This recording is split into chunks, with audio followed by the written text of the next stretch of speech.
Dave's 2 Minute Drill. And today I have a very special guest, longtime mentor, great friend, truly a legend in this industry, Gene Lenti Ponsetto. Jeannie, it's so good to see you. Welcome, and I can't wait to visit with you today. Thanks, Dave. It's always nice to be with you. I wish we were together either in Indy or Chicago, but this will have to do for now. Yeah, for sure. So, Jeannie, 45 years at DePaul, right? The Yeah. last almost 20 years as AD. Wow, what a great run for you. I mean, you've had some incredible success both on and off the court. Seven of the last academic awards from the Big East went to DePaul. You're on so many committees, NCAA committees, and my favorite one of all time, the Division One championship and competition cabinet, which is where we first met. So you've done so much for the association. You're a member of a lot of Hall of Fames, just a really storied career. So I'm so grateful to have you here and looking forward to this conversation. Thanks, Dave. It's great to be with you. And, I am super flattered by your comments, but, I've been so fortunate. I've been smart enough to surround myself with great people. And, I can't think of anything that was more rewarding for me, in addition to working with our student athletes and our staff at DePaul, than working with you guys at the NCAA, our committee work. We had a lot of really good times, that championships cabinet experience. I think we changed intercollegiate athletics. That was a time when everybody got an automatic bid, and that wasn't that way. We were living in a world of plans before that, and I look back on those days, and I think about diversity, equity, and inclusion, and how that was so forefront in our minds then to provide more access to student athletes from every conference, and that yielded us a lot more participation by minorities and also by women. So that was a fun experience, and there were a lot of really fun people.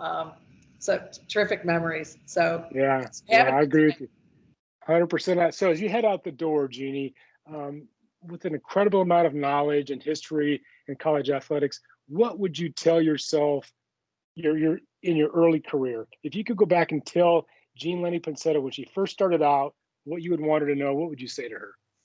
I think the whole experience is so much more rewarding if you make it about the relationships.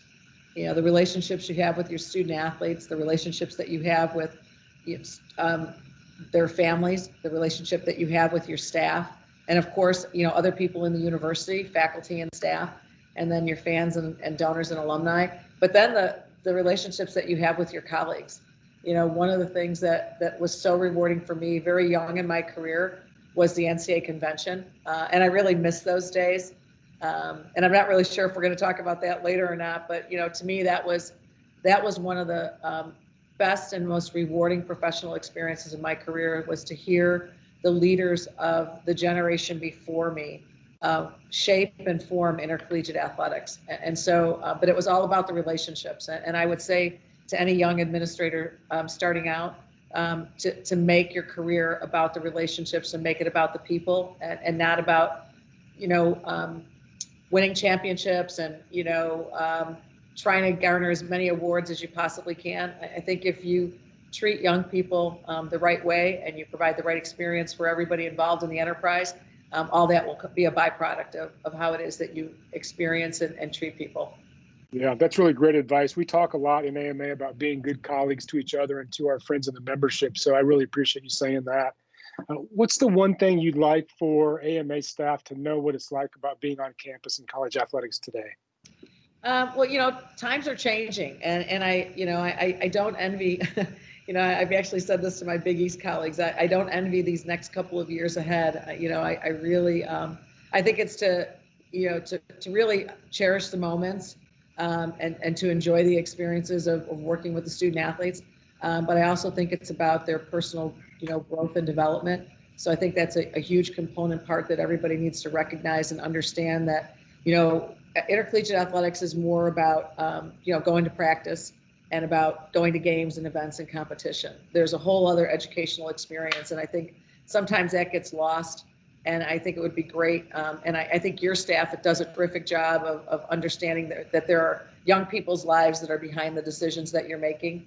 And as you've talked about, being good colleagues to the members is certainly a good message to pass along. I've always found that I've had terrific relationships and terrific experiences, and that there's great empathy and compassion. And I think that's really important for anybody who works with young people. The world is so different today, especially since COVID has kicked in. I think our student athletes have a lot more anxiety, and I think we're seeing more depression. I think they're missing being away from the experience. They're missing being away from their college campuses. And fortunately, I think most of us have found a way to bring our student athletes back to campus, even though they might be doing remote learning or online learning. And so it's just recognizing and understanding the different times that we're in. And I think as we move ahead here, I have great concern about what's going to happen with NIL and some, the possibility of transfer rules and how that's going to impact student athletes educationally and academically. So, I think everybody's got to kind of get ready because I think there's a lot of change that's coming, and I worry about how it's going to change the dynamic of intercollegiate athletics, and I worry about whether or not it's going to be affordable. So what do you think is going to be the biggest change? What's the one thing that you're going to point to and say, this is it, Dave? This is the one thing that's going to change in college athletics. Be ready for it. I think with the latest result of the lawsuit, the NIL lawsuit about providing stipends for student athletes, whether it's upon graduation or whatever, is just one more expense that's going to be really difficult and challenging. I think that colleges and universities are really strapped financially, and I think the constant of going to the well and providing more for student athletes is becoming more and more of a challenge. What once was supposed to be an extracurricular activity for our student athletes now in so many ways is starting to feel more like amateurism is fading, and that we're looking for more ways to provide financial resources that wouldn't normally be available to students generally. And so I get concerned about that. I worry about the appetite for our college presidents and for our alumni and for so many other people who've supported us over the years. Are we going to be able to continue to provide athletic scholarships?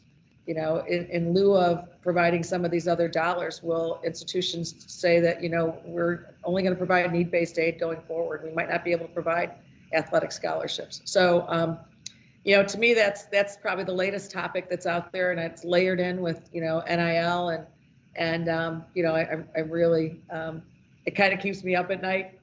Fortunately, as I'm getting ready to walk out the door, it's one of those things that I probably won't have to spend a lot of time thinking about. But I think about my colleagues, and I think about the impact that it has on student athletes, whether it's the right thing or is it going to have an adverse impact. So that's kind of where I'm at right now, and I don't envy what it is that the national office staff has to do in that regard, and I hope that the thought leaders in our profession can really help navigate this to the best outcome possible. Yeah. Well, you've certainly created a nice framework at DePaul to do that. You focus on the student athlete from day one, and I think that sets up your entire institution to do really special things. But so you were a four-sport student athlete at DePaul, right? You've been an AD now for almost 20 years. Your foot has been on the gas nonstop for a long time, Jeannie. What's next?